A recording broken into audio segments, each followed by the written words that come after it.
Good evening to all of you. आज हम start करने जा रहे हैं क्लास 7th का चैप्टर 5। कौन सा चैप्टर स्टार्ट करने जा रहे हैं? हम चैप्टर 5 स्टार्ट करने जा रहे हैं। चैप्टर का नाम क्या है? अमल, शारक और लवण। ये चैप्टर आज हमने स्टार्ट भी किया था जब हमने ऑनलाइन क्लास ली थी, तो थोड़ा बहुत हमने इस चैप्टर के बारे में डिस्कस किया था। ठीक है, तो इसी चैप्टर को अब कंटिन्यू करते हैं अपनी NCERT की हेल्प से। ठीक है, तो स्टार्ट करते हैं। जैसा कि यहाँ पे मेंशन है, क्या मेंशन है, अब लाइन बाय लाइन पढ़ेंगे और आप सबको जो डाउट्स होंगे वो क्लियर करेंगे। ठीक है, अपने दैनिक जीवन में हम नींबू, इमली, नमक, शक्कर और सिरके जैसे अनेक पदार्थों का उपयोग करते हैं। ये सब मैंने आपको एज एग्जांपल भी बताए थे कि आप नींबू होता है आप सबके घरों में, या फिर नमक वगैरह, ये सब क्या है? ये सब क्या है? ये केमिकल ही तो है एक टाइप से। नींबू में सिट्रिक एसिड, अम्ल पाया जाता है। अम्ल को हम इंग्लिश में क्या बोलते हैं? एसिड। ठीक है, अगर अम्ल नहीं बोलूँगी तो मैं एसिड वर्ड यूज़ करूँगी। और शारक को क्या बोलेंगे? बेस। शारक को क्या बोलेंगे? बेस। तो ये वर्ड मैं यहाँ पे यूज़ करने वाली हूँ। ठीक है, अब स्टार्ट करते हैं अपना चैप्टर। अपने दैनिक जीवन में हम नींबू, इमली, नमक, शक्कर और सिरके जैसे अनेक पदार्थों का उपयोग करते हैं। किचन में आप पूछेंगे अपनी मम्मा से तो जैसे सिरके का यूज़ होता है। सिरके को क्या बोलते हैं इंग्लिश में? विनेगर। बोतल पे लिखा हुआ दिख जाएगा, घरों में देखना है किसके पास है विनेगर। ठीक है, क्या इनका स्वाद एक समान होता है? नहीं होता ना, इन सब का टेस्ट, नींबू का टेस्ट कुछ है, इमली का टेस्ट कुछ है, नमक का अलग है, शक्कर का अलग है, तो इनका टेस्ट तो एक जैसा नहीं होता। तो इसने पूछा है हमसे क्या इनका स्वाद एक समान होता है? नहीं होता है। तो अब हमें क्या करना है? हमें आगे एक 5.1 टेबल दी गई है, जो ये वाली सारणी दी गई है हमें। तो हमें कुछ पदार्थों की लिस्ट दी गई है इसमें। ठीक है, इसमें जो ये पदार्थों की लिस्ट दी गई है, आपको क्या करना है? इनका टेस्ट लिखना है। ठीक है, आपको इनका नींबू का रस का कैसा टेस्ट, खट्टा है, जैसे इसमें दे रखा है ना, स्वाद कैसा है, खट्टा है, कड़वा, ये मेंशन करा है। संतरे का रस कैसा होता है? खट्टा। सिरका कैसा है? कड़वा। दही खट्टी है, इमली खट्टी है, शक्कर मीठा है। ठीक है, नमक, ये सब इनका आपको क्या करना है? अपनी बुक जो आपकी NCERT है उसमें ये टेबल फिल करनी है सबको। जिसको जिसका जैसा टेस्ट लगता है, कच्चे आम का खट्टा, खीरे का जो भी टेस्ट लगता है, कड़वा, जो भी है, तो वो आप यहाँ पे मेंशन करेंगे अपनी टेबल में। ठीक है, अगर फिर भी किसी को कोई डाउट रहता है कि हमें इसका टेस्ट का आइडिया नहीं है, तो वो व्हाट्सअप ग्रुप में पूछेगा। ठीक है, तो ये टेबल आपको समझ में, ये तो हमारी डेली लाइफ की चीज़ें जो हमारे घरों में मिल जाती है, तो आप इनका टेस्ट आराम से लिख सकते हैं कि किसका क्या टेस्ट होता है। तो ये आपको मेंशन करना है अपने। ठीक है, अब आगे क्या है? अब आगे ना आपको एक वो दे रखी है, चेतावनी। ठीक है, आपको इन्होंने क्या चेतावनी दी है? चेतावनी दी है कि आपको किसी भी वस्तु को तब तक मत चखिए जब तक ऐसा करने के लिए आपको कहा ना जाए। ये नहीं आपकी विनेगर को टेस्ट बिल्कुल करके देख रहे हैं। सिरके वाले प्याज खाए हैं सबने? होटल्स वगैरह में सिरके वाले जो प्याज होते हैं उसमें सिरका डलता है ना, तो उसका टेस्ट आपको पता है कैसा होता है? तो वो आप मेंशन कर सकते हैं। और आपको ये सब क्या बातें ध्यान रखनी है जब हम एसिड और बेस चैप्टर पढ़ रहे हैं या हम उन्हें देखने की, जानने की कोशिश कर रहे हैं, तो जब तक आपको कहा नहीं जाए तब तक आपको किसी भी चीज़ को टच नहीं करना है या किसी भी चीज़ को टेस्ट नहीं करना है। ठीक है, ये तो थी आपकी चेतावनी। अब आगे इस चैप्टर को कंटिन्यू करते हैं। आपने जो ये टेबल है उसमें से कुछ का तो आपको अभी याद हो गया होगा कि किसका टेस्ट क्या है। कुछ का तो टेस्ट आपको पता चल गया होगा ना, कि आप देखेंगे कि इनमें से कुछ पदार्थों का स्वाद खट्टा, कुछ का कड़वा, कुछ का मीठा और कुछ का नमकीन है। ये तो हमने अभी देखा है। क्या मैं सभी पदार्थों का स्वाद ज्ञात करने के लिए उन्हें चख सकता हूँ? अब ये पूछ रहा है, जो ये वाला पर्सन है ना, ये पूछ रहा है कि क्या मैं इन पदार्थों का स्वाद ज्ञात करने के लिए इन्हें चख सकता हूँ? तो ये आंसर क्या दे रही है? जो ये लड़की है यहाँ पे, ये क्या आंसर देती है? नहीं। क्या तुम्हें चेतावनी नहीं पड़ी? जो भी मैंने आपको चेतावनी पढ़ाई है उसमें क्या है कि आपको कोई भी पदार्थ एकदम से टच नहीं करना है। टच नहीं करना है, ना ही उसको ऐसे एकदम से उठा के टेस्ट कर देना है, क्योंकि वो क्या कर सकता है? वो हमें हानि पहुंचा सकता है। ठीक है, तो ये चेतावनी को यहाँ पे दोबारा से याद दिलाने के लिए ये बनाया गया है। ये भोजो पहेली टाइप बनाई गई है इसी चीज़ को दिखाने के लिए कि आपको किसी भी चीज़ को टेस्ट नहीं करना है। ठीक है, अब अपने चैप्टर को कंटिन्यू करते हैं। अब स्टार्ट करते हैं चैप्टर। ठीक है, चैप्टर का नाम जो है अमल और शारक। तो हम सबसे पहले स्टार्ट कर रहे हैं, अमल और शारक से आप क्या समझते हैं? ठीक है, अब हमने क्या पढ़ा है कि दही का स्वाद आपको पता है, नींबू का रस, संतरे का रस, सिरके का स्वाद खट्टा होता है। कैसा होता है? खट्टा होता है। अब आप अपनी टेबल से मैच कीजिएगा कि आपने क्या लिखा है और आंसर में क्या है।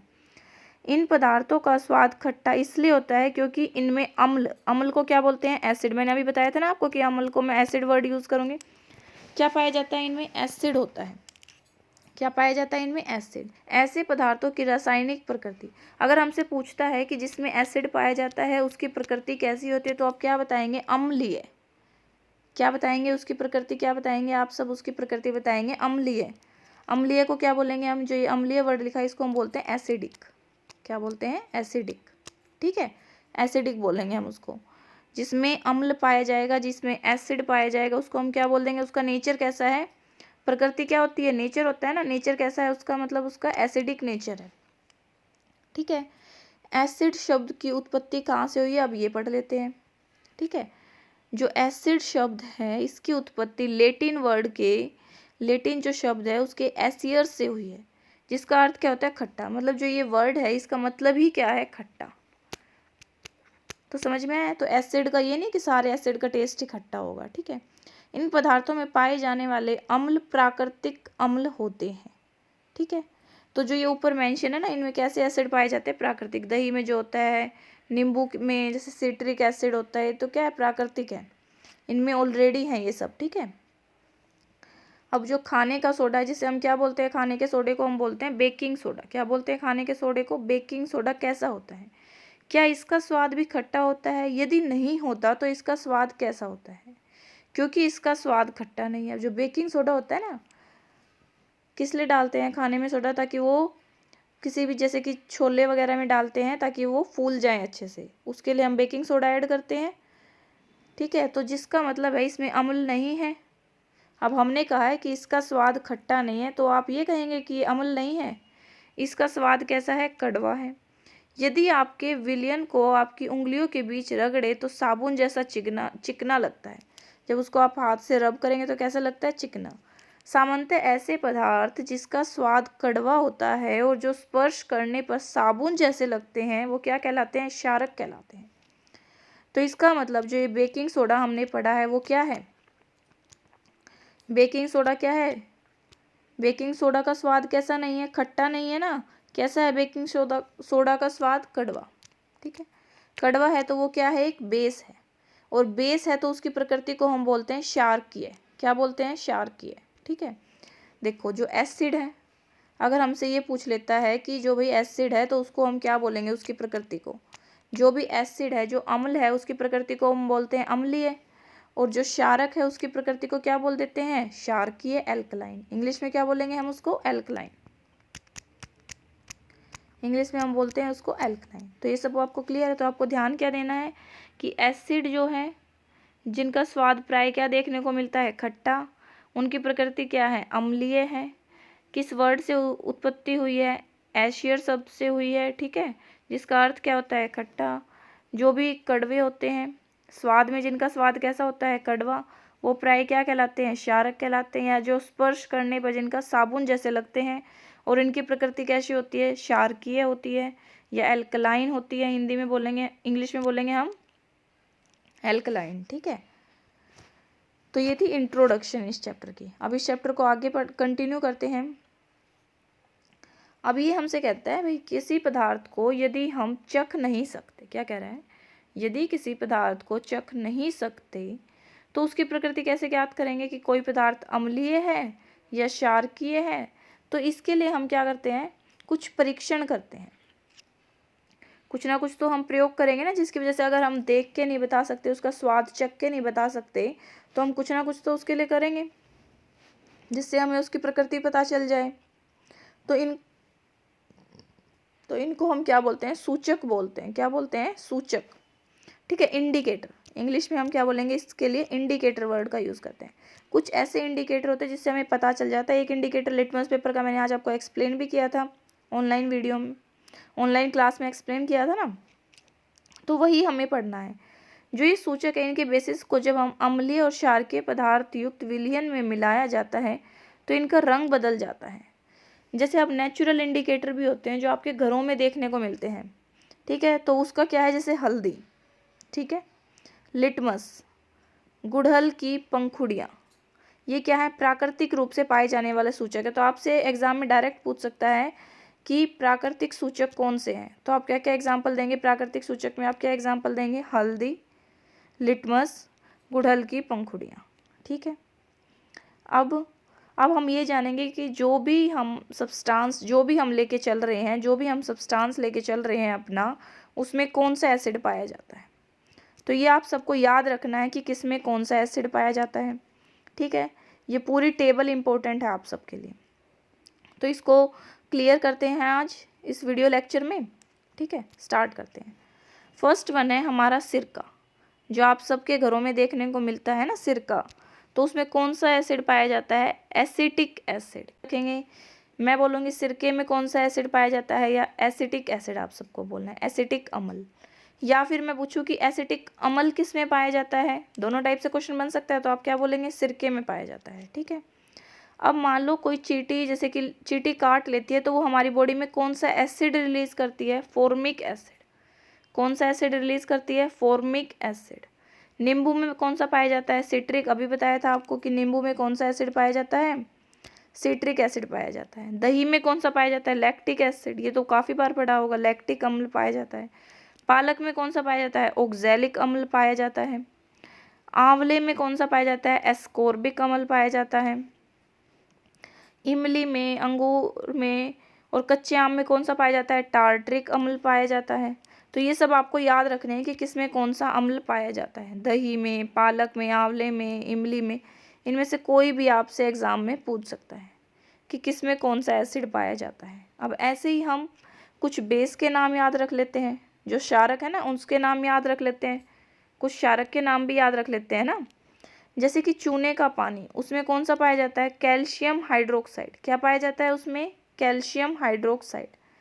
जो विंडो होती है, उसका जो ग्लास होता है आदि को साफ करने के लिए हम कौन सा यूज़ करते हैं, अमोनियम हाइड्रोक्साइड। तो डायरेक्ट क्वेश्चन क्या आता है कि विंडो क्लीनिंग के लिए आप क्या यूज़ करते हैं, तो उसका आंसर क्या होगा, अमोनियम हाइड्रोक्साइड। क्या यूज़ करते हैं हम उसके लिए, अमोनियम हाइड्रोक्साइड।